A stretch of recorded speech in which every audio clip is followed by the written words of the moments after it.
This ABC 15 Flash Briefing is sponsored by Sanderson Ford. Straight up. Hello everyone, I'm Mark Thompson with your top stories from ABC15 Arizona. Arizona is continuing to trend in the right direction with the state's 7-day COVID case average dropping below 4,000 for the first time since December 1st. COVID-19 inpatient hospitalizations are also dropping down nearly 40% from our peak, and we've reached a vaccination milestone. More doses have been administered than confirmed positive COVID-19 cases. However, Arizona still reporting daily deaths in the triple digits.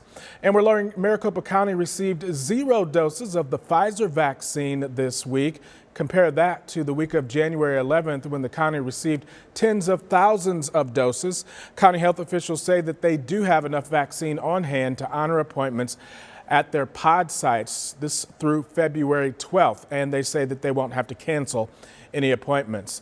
Not coming up completely empty, however. They say that they did get 20,000 doses of the Moderna vaccine, which are being distributed to pharmacies and other health partners.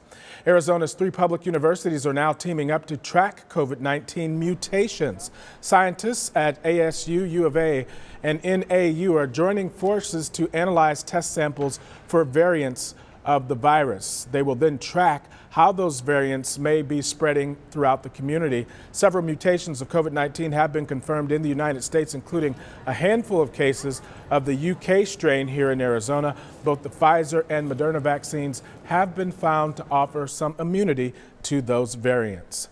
Looking ahead to next week, the CDC will release new guidance on reopening schools. It's been almost a year at home learning for some, and students are ready to be back in the classroom. President Joe Biden has pledged to get most students back to in-person learning by the end of April, but there are some questions still about how to do that safely. Now to a Valley boy who is sharing his alarming experience with the allergy medication Singulair. His mother saying that the side effects outweighed the benefits, the FDA now even putting out a warning. It made me feel very angry and it just made me freak out.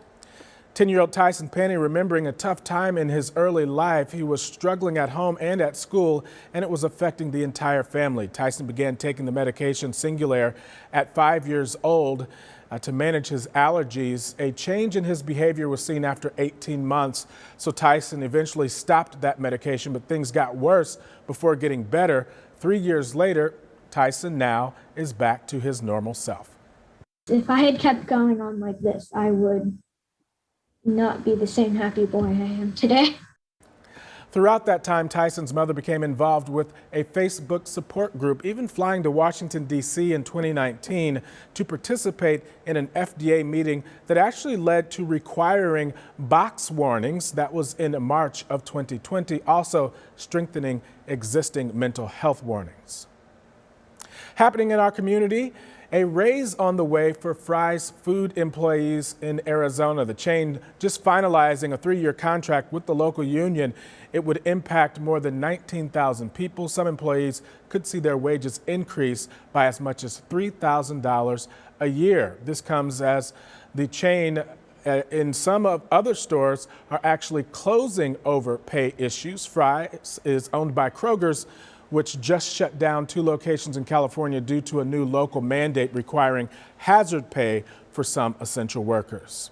About 25,000 fans are expected inside Raymond James Stadium for the big game tomorrow, but we'll be seeing a lot more than that, courtesy of a company in Tempe. Blue Media was tapped by the NFL to make 30,000 fan cutouts for the big game. They use massive printers and cutters to make these unique cutouts featuring faces from all over the country. Now, for $100, fans could upload pictures online, with the proceeds going to a charity. The company says that they've made cutouts before, but never at this scale. Hey, Lonnie Graff with that most accurate forecast for your Saturday. It's going to be gorgeous here in the valley. A cool start to the morning in the 40s and 50s until about lunchtime. Then we'll be in the 60s and we will work our way into the 70s today. 73 is that official forecast high. We'll mostly see it across the East Valley. The West Valley will be just about a degree or two cooler than that. And up in the northern portion of the valley, Anthem and Cave Creek topping out in the upper 60s today.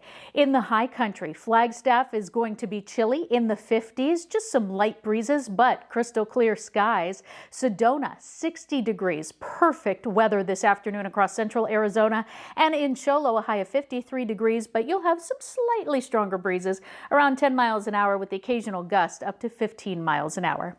Here in the valley, a little bit warmer for your Sunday, 74, a few more clouds and then more clouds streaming in by the beginning of next week. But we stay dry for the next 7 days, and by the end of that 7-day forecast, we're back in the low 70s.